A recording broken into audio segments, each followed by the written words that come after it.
The NFT nominee presented by Candy. Well, on Sunday, Juan Soto played his 500th career game and in the process joined Ted Williams as the only players in the modern era to have 100-plus homers, 400-plus walks, and 500-plus hits in his first 500 career games. And there's a look at a Juan Soto NFT created by Candy, Childish Bambino, and Rare Company with Teddy Ball Game. So, Hannah, will he go down as the greatest player of his generation?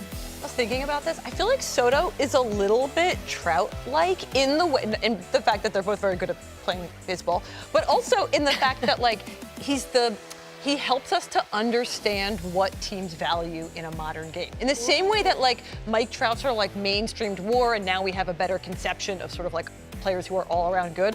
I feel like Juan Soto is doing that for on-base percentage and this idea of plate discipline and how important that is and how valuable that is.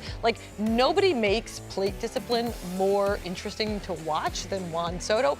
All of that said, there's really a limit to how interesting to watch plate discipline can be. So I love to see a guy walk all the way back to our coming in hot.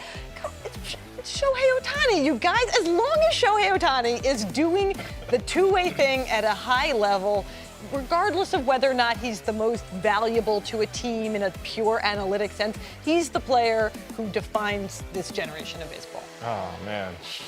Yeah, Shohei Ohtani is amazing, but I look at the age difference, though. You mentioned Trout. Are they in different generations? Is that what you're arguing? I just Soto's 23. He's still going to get much, much better. And you think about the team he's on right now, that's why it's easy to pitch around him, right? I look at him, guys like Wander Franco, guys that young that ball out are going to get pitched around when they don't have protection. I look at if he happens to go to a different team, then we're talking a whole nother story, right, as far as what he'll be able to do. But having the protection is extremely important.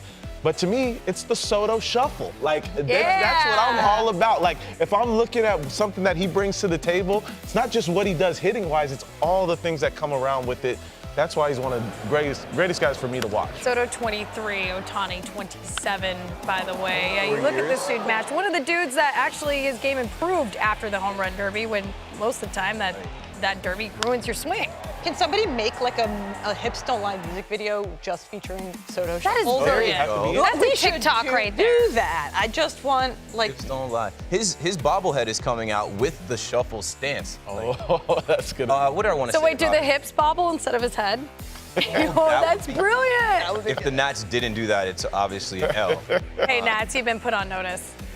I blanked on what I was going to say now. We're all over the place. I was going to say something about Ohtani and Soto. Okay, so Soto, yes, Soto really is good. when we're talking about the generation, I feel like Ohtani is older. I know he's only 4 years or whatever, but I feel like when we're talking about the generation, we're talking about Soto, we're talking about Tatis, we're talking about Acuna, we're talking about Wander Franco. Yes, Soto will be that guy. We're going to put Ohtani in his own place, his own category completely. Yeah. When Soto becomes the first $500 million player, is that when we change our minds? Yeah. I just think I'm worried sometimes that we got all of our excitement out about Shohei Ohtani last year, and now we're all all right, what's the next thing to talk about? And it's no, that's still the coolest thing. But It is not swipe left on Ohtani, okay? Exactly. We'll all keep continuing to talk about him because he's putting himself in that category that you're talking about, and he'll, the records and all that stuff will keep continuing because he's the only one doing that. But are we taking it for granted? No, I don't think so. I wouldn't even say we've lost the excitement. I think last year was just the confirmation year that, yes, this is the guy. He can do these things. Now he's just going to keep building on it.